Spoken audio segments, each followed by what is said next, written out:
हे everyone, myself Nikhil Singh. आज हम पढ़ेंगे दिल्ली सल्तनत। ठीक है। अब दिल्ली सल्तनत की बात रही तो देखो, सब पढ़ा सकते हैं, बहुत लोगों ने यूट्यूब पे पढ़ाया भी है, लेकिन मैं कुछ ऐसा पढ़ाना चाहूँगा, पढ़ाने की कोशिश करूँगा कि आपको काफ़ी कम टाइम में अच्छे से समझ में आ जाए। ठीक, सो स्टार्ट करते हैं। देखो, दिल्ली सल्तनत, पहले तो हम समझेंगे कि दिल्ली सल्तनत है जो, देखो मैं हिंदी में लिखूँगा, ठीक है, तो अगर आप चाहें तो नोट्स बना सकते हैं। अगर आप हिंदी में नोट्स बनाते हैं, नहीं तो आप मतलब अपने हिसाब से जो समझ में आए वो कर सकते हैं। टाइम पीरियड क्या रहा है इसका? 1206 ईस्वी से कितना रहा है जानते हो? 1526 ईस्वी तक। ठीक। अब दिल्ली सल्तनत में हम क्या पढ़ेंगे? देखो, हमारा जो भारत था, ठीक है, वहाँ पे अनेक राजवंश थे। ठीक। लेकिन जब इस भारत पे विदेशी आक्रमण हुए, जब कोई विदेशी हमारे भारत पे आक्रमण करके हमारे भारत के कुछ एरिया पे, जैसे उसको चाहे हम दिल्ली रख लें, गुजरात रख लें, कोई भी इलाका रख लें, जब वहाँ पे वो आक्रमण करके वो अपना आधिपत्य स्थापित किया, ठीक है, तब हमने कहा कि जैसे अब भाई दिल्ली सल्तनत को हम दिल्ली सल्तनत क्यों बोलते हैं?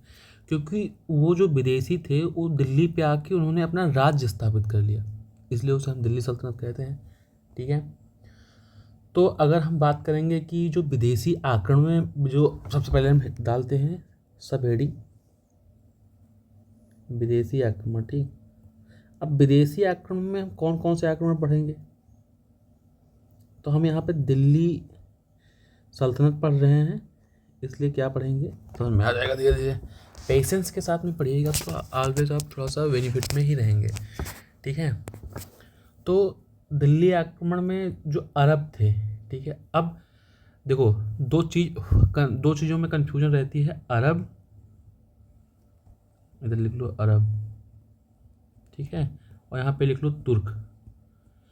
तो अगर कोई पूछे कि जो ये दिल्ली सल्तनत था, जो ये मतलब दिल्ली सल्तनत था वो किसके द्वारा बसाया गया था, तो ये हमेशा याद रखना कि जो दिल्ली सल्तनत में आए वो थे क्या? अरब। अब बहुत जगह पता रहा कि अरब पहले भारत में आए कि पहले तुर्क भारत में आए, तो याद रखना कि अरब 712 ईस्वी में सबसे पहले भारत आए। ठीक। मैं इसको थोड़ा सा साइड में कर दे रहा हूँ। देखो, बहुत इम्पॉर्टेंट वाली चीज़ें जो हैं तो आप मतलब पढ़े होंगे, थोड़ा बहुत तो पता होगा, लेकिन बेसिक आइडिया आपको लग जाएगा। ठीक। अब विदेशी आक्रमण में सबसे पहला कौन आया? देखो, हमें बुक्स में मिलते हैं, जो हमें पढ़ना है उसमें तो बताया गया है कि जो मोहम्मद बिन कासिम था। लेकिन अगर आप एडवांस बुक पढ़ेंगे या आप किसी मतलब जैसे यूनिवर्सिटी के लिए पढ़ेंगे या यूपीएससी के लिए पढ़ेंगे, तो उसमें पढ़ाया जाता है कि इनसे मोहम्मद बिन कासिम ने सफल भारत पे आक्रमण किया था, लेकिन इससे पहले भी बहुत लोग आ चुके थे जो असफल रहे। तो आप बोल सकते हैं कि सफल विदेशी आक्रमण पे भारत पे कौन सा था? मोहम्मद बिन कासिम ने किया था, और ये अरबी था एक। ठीक है, समझ में आ गया? अब हम चलते हैं नीचे फिर। अब ये जो आक्रमण था, जैसे अब भाई ये आक्रमण, देखो मैं टू द पॉइंट चीज़ें पढ़ाऊँगा यार, क्योंकि मैं बहुत डीप भी पढ़ा सकता हूँ, नो डाउट, लेकिन मैं वही चीज़ पढ़ाना चाह रहा हूँ जो आपके काम की हो। ठीक। तो यह आक्रमण जो था, लिखते रहेंगे, यह आक्रमण भारत के सिंध क्षेत्र पे हुआ था। ठीक।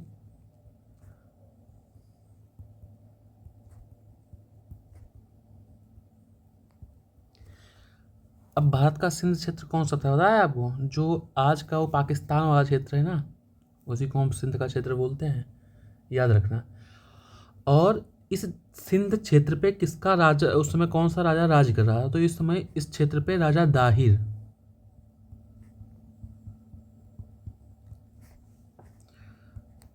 इनका राज्य था।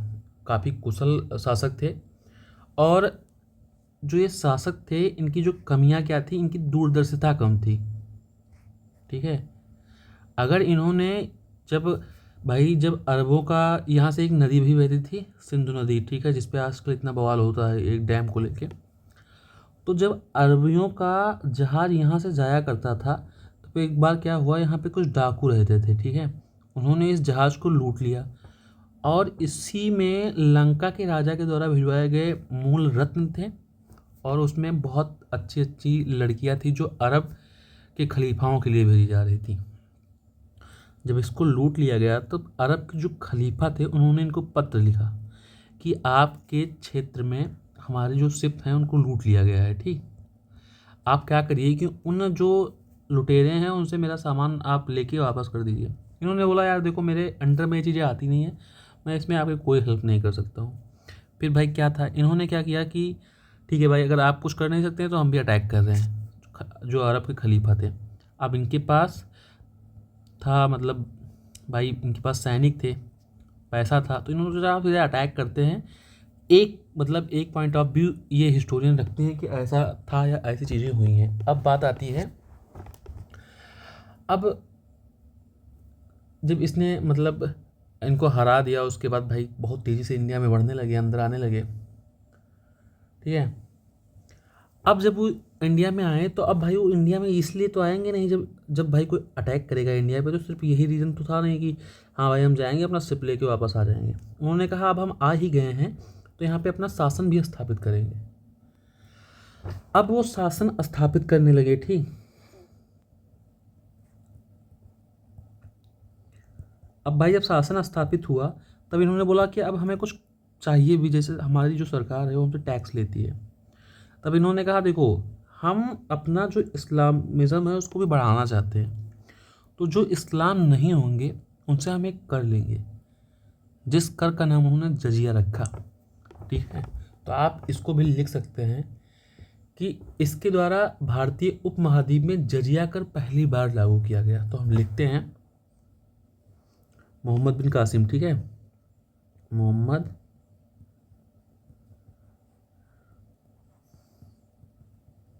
मोहम्मद बिन कासिम, इसके द्वारा भारतीय उपमहाद्वीप में पहली बार जजिया कर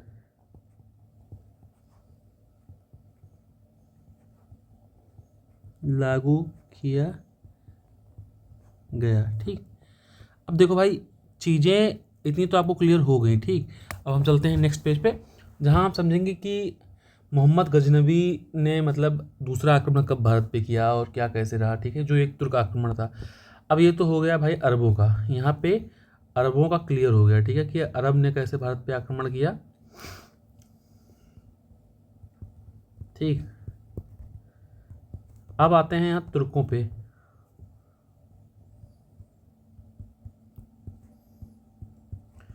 अब तुर्क का जो पहला आक्रमणकारी था वो कौन था पता है? पहले हम तुर्कों का टाइम पीरियड लिखेंगे।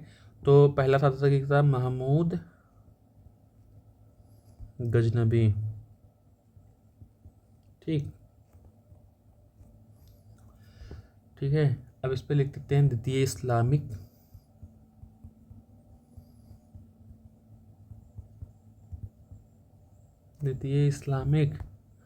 पहला तुर्क। भाई पहला तुर्क था ना, मैंने बताया था कि अरब के बाद तुर्क आए थे। इसका टाइम पीरियड था 998 ईस्वी से 1030 ईस्वी, ठीक है। अलग अलग हिस्टोरियन अलग अलग लिखते हैं, लेकिन ये ज़्यादा मतलब ये जैसे एक्सेप्ट करती है। अब तुर्क कहाँ से आए थे पता है? जो सेंट्रल एशियन कंट्री तुर्कमेनिस्तान, आज के मतलब आज का तुर्कमेनिस्तान था, वहाँ से तुर्क आए थे। तो लिख सकते हैं, थोड़ा सा कलर में वैरायटी करते हैं यार, दिख रहा है ना? तुर्क नहीं दिखेगा, अरे नहीं दिखेगा तो हम बदल लेंगे ना। तुर्क, हाँ दिख रहा है। तुर्क कहाँ से आए थे बताए? तुर्क तुर्कमेनिस्तान,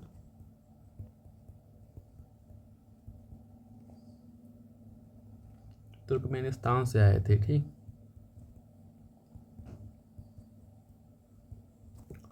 अब उसके बाद आते हैं, अब ये चीज़ें बहुत, इसके द्वारा 17 बार भारत पे आक्रमण किया गया।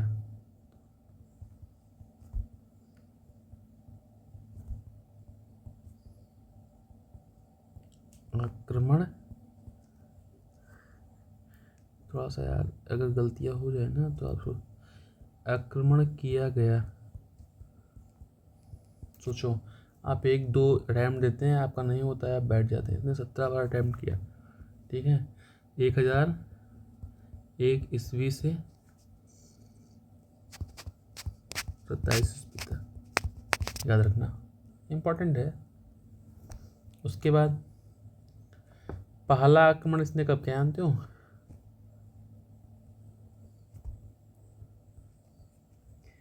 पहला आक्रमण 1001 ईस्वी में किया, 1000 ईस्वी में हुआ।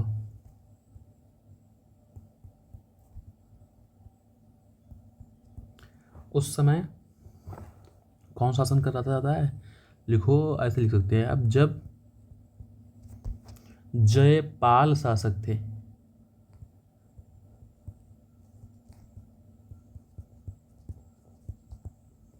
ठीक, अब जो इसमें मेन पॉइंट आता है, जो थोड़ा सा इम्पोर्टेंट है हमारे लिए, ऐसे ऐसे ऐसे ऐसे थोड़ा सा हम बनाएंगे, ठीक है। कलर चेंज करेंगे, लिखेंगे कि जो पेशावर की लड़ाई थी,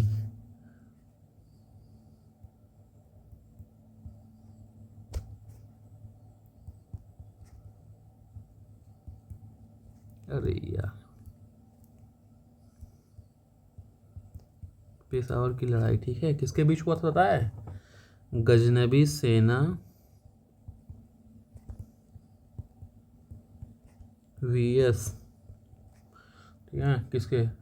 राजा जयपाल।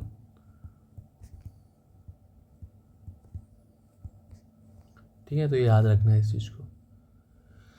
अब एक चीज़ और पूछ ली जाती है, जैसे क्या, कि जो ये तुर्क थे, ठीक है, लिख देता हूँ यहाँ पे, तुर्कों, सही लिखा है ना? तुर्कों की दरबारी भाषा तुर्क थी, सही है ना? नहीं, गलत है, दरबारी भाषा फारसी थी, ठीक है, याद रखना। मैं अगर बोलूँ तो ये थोड़ा सा ज़्यादा ही इम्पोर्टेंट है, ठीक। उसके बाद हम चलेंगे कहाँ पे जानते हो? कहाँ पे? कहीं नहीं जाएंगे, हम इसको पढ़ेंगे, ठीक है। अब अगर बात की जाए तो एक क्वेश्चन और आ जाता है जो पूछ लिया जाता है एग्जाम में, ठीक है, कि जो गजनबी ने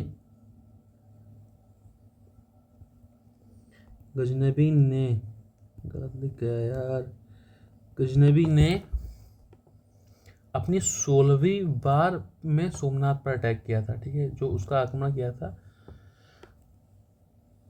गजनबी ने 16वीं बार तक सोमनाथ मंदिर जो था हमारा गुजरात में, एक मिनट, सोमनाथ पर आक्रमण किया था।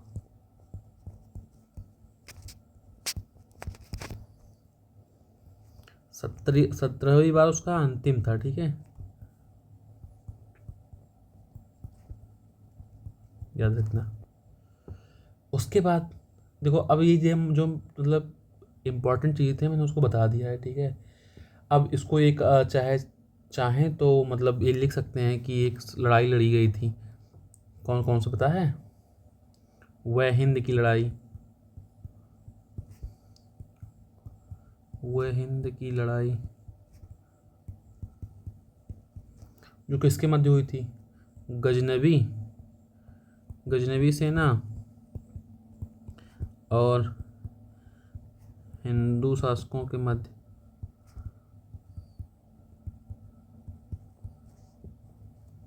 ठीक, अब चलते हैं सीधे, जानते हो कहाँ पे? जो मतलब इनके जो महमूद गजनबी था, इसके शासनकाल के जो मुख्य मतलब लेखक थे कौन से, इनका थोड़ा सा इम्पोर्टेंट पॉइंट ये है कि मोहम्मद मोहम्मद नहीं, महमूद गजनबी के शासन काल के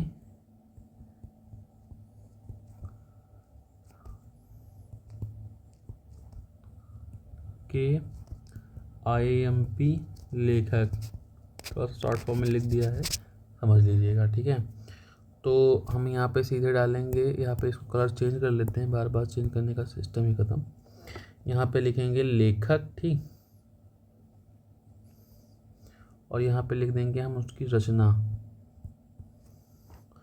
एक लाइन खींचेंगे, ठीक है, एक लाइन यहाँ खींचेंगे, कोई दिक्कत नहीं ना। तो पहले कौन थे? पहले थे फिरदौसी, इनकी रचना बहुत बार आई है। फिरदौसी जिन्होंने लिखा था शाहनामा। ठीक है, नीचे इससे लाइन क्लियर करेंगे ऐसे। दूसरी कौन थी? अल बरूनी, इनको तो हम काफ़ी पढ़ते हैं।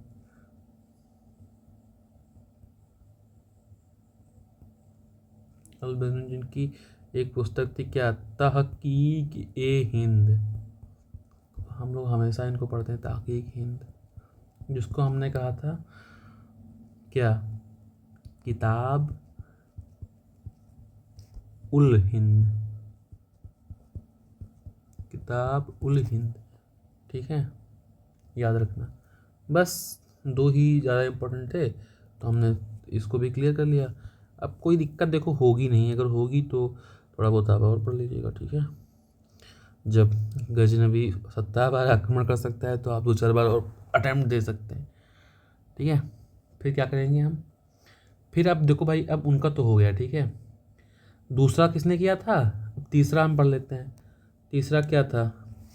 कौन था तीसरा? कौन था भाई? तीसरा कौन था, बताओ आप। तीसरा था मोहम्मद गौरी, पृथ्वीराज वाला मोहम्मद गौरी। इसने तीसरा इस्लामिक अटैक किया था इंडिया पे, तीसरा इस्लामिक आक्रमण। इसके बहुत अलग अलग रीजन रहे हैं, ठीक है, दूसरा तुर्क और तीसरा इस्लामिक। देखो हर चीज़ों का कोई एक पक्ष नहीं होता है, ठीक है, अलग अलग पक्ष होते हैं, लेकिन हमको वही पक्ष ज़्यादा पढ़ाया जाता है जो आज के युग के लिए ज़्यादा मान्य होता है। ये बात याद रखिएगा हमेशा। इसका जो फारसी नाम था, इसका फारसी नाम क्या था जानते हो? इसका फारसी नाम था मुइजुद्दीन मोहम्मद। यार नाम भी थोड़ा सा अजीब नहीं लगता है आपको? अब देखो अजीब लगने का क्या सीन है, उस टाइम पे सबका ऐसा रहा होगा, तो उनकी मम्मी ने सोचा होगा भैया अगर हम अलग रखाएंगे तो ऐसे ही हो जाएगा ना कि आज के युग में किसी का नाम रख दिया जाए मोहम्मद गौरी। अरे गौरी तो बहुत लड़कों का नाम मैंने सुना है, ठीक है, लेकिन फिर भी ठीक ही है यार, क्या मतलब है अपने से, अपने को तो एग्ज़ाम निकालना है ना। जो इसका पहला आक्रमण था,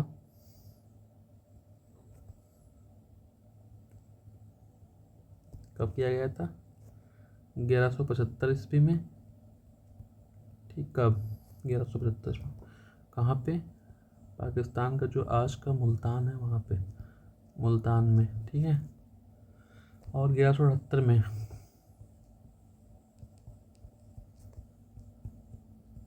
कहाँ किया गया था? गुजरात में। एक मैं देख रहा था, जानते हो क्या, एक पॉडकास्ट देख रहा था, तो उसमें मोदी जी कह रहे थे कि चाइना में जहाँ ह्वेनसांग था वो मेरे गांव से गया था, और जो शी जिनपिंग थे उनके गांव में रहा था।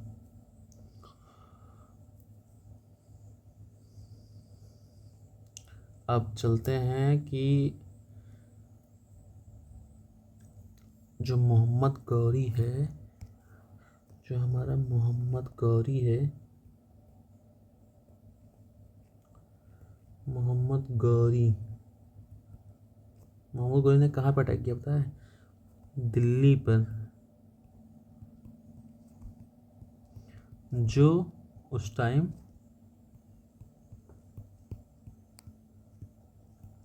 पृथ्वी के अधीन था। पृथ्वीराज चौहान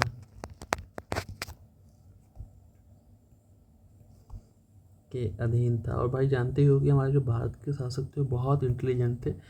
उन्होंने इनको पकड़ के इतना कूटा कि मतलब इन्होंने बोला भैया अब हम तो नहीं आएंगे, ठीक है, चाहे जो हो जाए। और ये जो मतलब लड़ाई थी, इसको हम बोलते हैं तराइन का पहली लड़ाई। युद्ध लिख दूँ, नहीं लड़ाई लिखने में एकदम देखो आज में भी बेस आना चाहिए, ठीक है। ये 1191 में याद कर रखना। 1191 में कुछ और हुआ था, बताया तुम्हें? पता है तो बताओ, नहीं पता है तो पता करो। पृथ्वी राज थर्ड एंड पृथ्वीराज जीत गए, ये तो पता ही है आपको, मोहम्मद गौरी हार गया। लेकिन क्या है ना कि अपना जो हिस्ट्री है, हिस्ट्री में हमने पढ़ा है गद्दार ही हमारे युद्ध में हार का कारण बनते हैं, ठीक है। तो तराइन की दूसरी लड़ाई भी हुई। किसी भी लड़ाई को जीतने के लिए जानते हो, जब तक तुम दुश्मन की कमजोरियों के बारे में नहीं जानोगे तब तक आप कितना भी तैयार होके जाएं, कभी ना कभी आप दिक्कत में आ ही जाएंगे, ठीक है। 1 साल बाद ही लड़ाई हो गई थी जो 1192 ईस्वी में हुई थी। तो इसमें पृथ्वीराज जीत गया था। ओ सॉरी, मोहम्मद गौरी।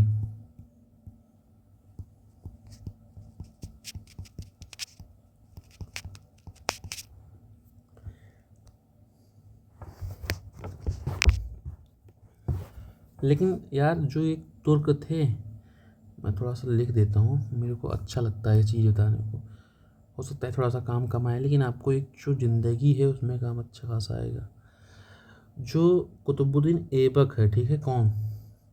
कुतुबुद्दीन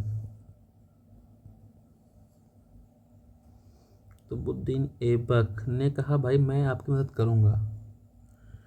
गौरी का सेनापति था इस समय।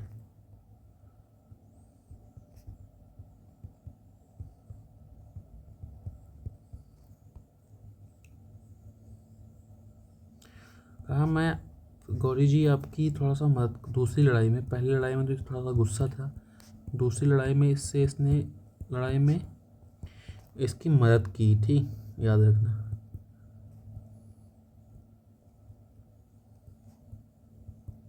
ठीक, नेक्स्ट पेज पे चलते हैं। अब चंदावर, मैं मेन पॉइंट बता दे रहा हूँ कि पृथ्वीराज, यार मैं यही बोलता हूँ, मेन बात बता जाता हूँ, बताता नहीं, बहुत चीज़ें बता जाता हूँ लेकिन काम आएंगे, ऐसी बात नहीं है। पृथ्वीराज के दरबार के लेखक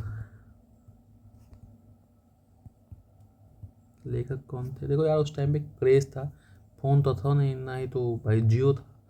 तो उस समय लेखक हुआ करते थे, जिस पे नंबर 1 पे कौन था जानते हो? कौन था बताओ? नंबर 1 पर थे उस समय चंद्रबरदाई, जिनको आप अगर पढ़े होंगे अच्छे से तो ग्रेजुएशन में भी पढ़े होंगे। चंद्रबरदाई, उसके द्वारा बहुत फेमस है पृथ्वीराज रासो।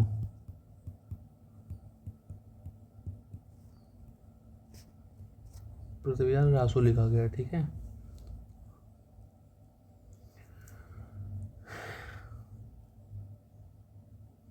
अब मैं इसके बारे में ज़्यादा नहीं बताऊंगा। अब दूसरा है चंदावर की लड़ाई।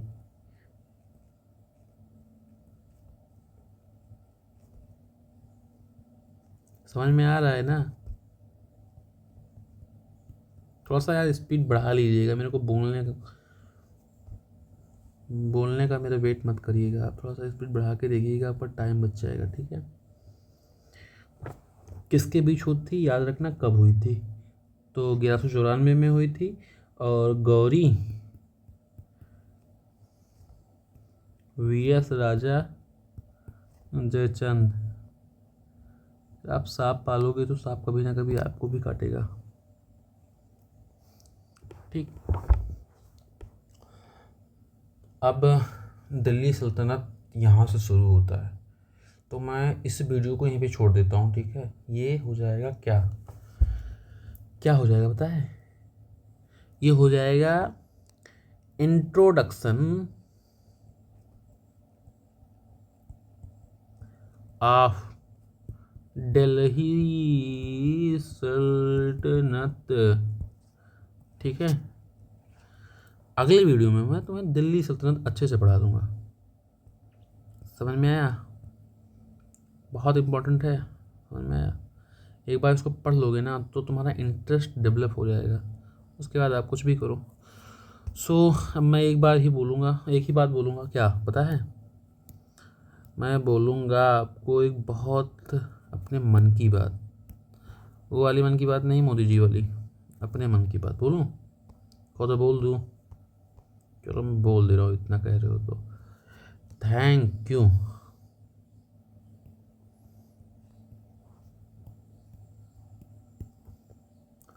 And thank you again. अब मैं कितना थैंक यू बोलूँ आपको इतना पूरा वीडियो देखने के लिए यार। Thank you okay.